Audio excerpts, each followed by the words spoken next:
What is the future of work?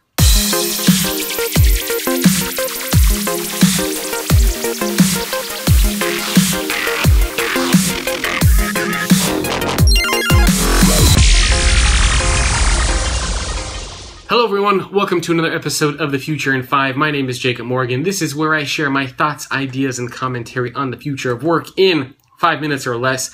Today I want to talk about a very big, interesting, complex, yet simple question, and that is, what is the future of work? I can't tell you how many times people have asked me this in the email newsletter, at conferences and events, all the time. This is probably the single biggest question that I get asked. What is the future of work? Now, it's an interesting question because there's a lot that goes into this. So oftentimes when I'm giving a keynote at a conference, I always like to ask the audience, when you think of the future of work, what are some of the first things that pop into your mind? And people yell at all sorts of things. Millennials, globalization, autonomy, robots, automation, less management, working fewer hours, freelancers. People yell at all sorts of things. And even in this video series and in my blog and in the podcast, I cover a lot of different themes. I look at technology, wearable devices, big data, the cloud. I looked at organizational structures. I've looked at management and leadership styles. I've looked at specific functions within organizations like HR or the role of the CIO. So there are a lot of big topics that encompass the future of work. But here's the thing. They're all correct. They're all a part of the future of work. So when somebody asks me, what is the future of work? It really depends on which one of these core areas you want to focus on. Do you want to look at the future of work as it pertains to management and leadership? Do you want to look at the future of work as it pertains to how we are going to get our jobs done? The future of work as it pertains to technology, right? There are a lot of different buckets and components that fit into the future of work because it's a very big topic. You have to remember, we spend more hours a day working than doing anything else. I mean, work consumes the vast majority of our lives.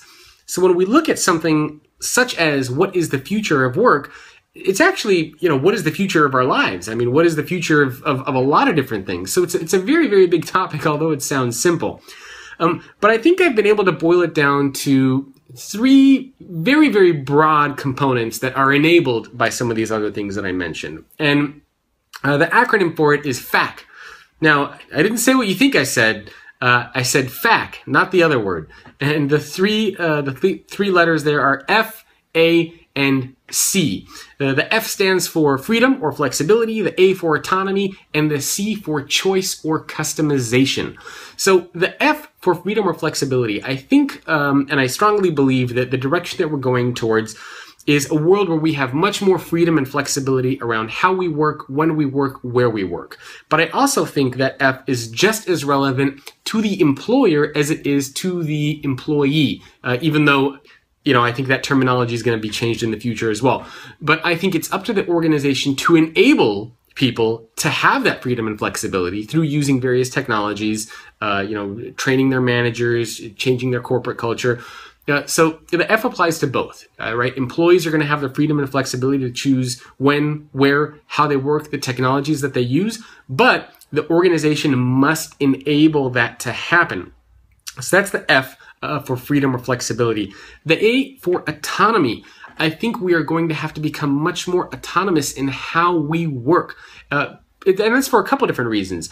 Whether you have a full-time job working 40 hours or 50 hours a week, even in that type of environment, I think we're going to move much more away from this managerial style of strict hierarchy and more towards one where we have transparency and openness and collaboration and less of a manager sort of peering over your shoulder, always watching you. Now, in that type of environment, autonomy is an absolutely key and crucial behavior that all employees must possess. But autonomy is also important because I think we're moving very much towards the freelancer economy.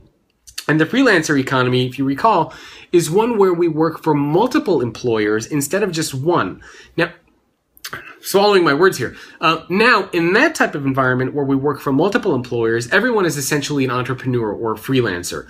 So you can imagine why it's so important to be self-driven and to be able to work in an autonomous environment because nobody's going to direct you but you, right? So you are the one that is in charge of your work that is getting done. So autonomy is absolutely crucial. It's an absolutely huge factor when we think about the future of work. The third one is C, for choice or customization. And I think that applies to a couple different areas. So choice as far as the type of work that we're able to do, who we work for, because like I said, I don't think we're going to work for one employer. I think we will work for multiple people. So we're going to have the choice to pick the projects that we work on and who we want to work with or work for. And I also think customization applies to this area of choosing our career path instead of having our career path laid out for us. So usually when you work for an organization, your career path is kind of lined out, right? I mean, you start off in sales and you sort of progress up the sales ladder until you become an executive in sales. I think we're moving much more away from that into a world where we can customize and choose our own career paths, shape our own career paths going forward. This is, again, whether you choose to be inside of an organization or whether you are pursuing that freelancer environment. So I think these three areas really do a good job of painting a broad picture of where I think the future of work is going to head. Flexibility, autonomy, and choice is where I think everything is going. All these other factors that we talk about, technology, changing corporate structure, etc., that is designed, those are enablers that are going to support these three acronyms, the F, the A, and the C. Curious to hear what you think. What do you think of the future of work? Obviously, this is a question that I've asked many thousands of people at conferences and events. I've heard all sorts of things. Curious to hear from you. What do you think the future of work is going to look like? And here's a special cameo from Athena. From Athena the dog. She's the official future of work mascot. There she is. Athena, look up here. There you go. So Athena, what do you think the future of work is going to look like? Well, she doesn't feel like she wants to respond right now, but clearly her future of work is going to be very, very different than than mine and than yours. She's very much concerned with treats and with sleeping and with lots of playtime. So, future of work, what is it going to look like? What do you think of the future of work when that phrase pops into your mind? Leave me a comment below. Let me know what you think. I will respond to all the ones that I get. I'll see you next time. Oh, and by the way, before I forget, to get access to more of these videos and articles and blog content and all that sort of fun stuff, visit thefutureorganization.com. You can also find information about the community that I have. You can find information about the podcast series and a bunch of other cool stuff related to the future of work. Now I am officially done. I'll see you next time. Hey, are you interested in the future of work? If so, make sure to subscribe to the YouTube channel so you can get all the latest content on the future of work and stay up to date on all the latest trends and happenings.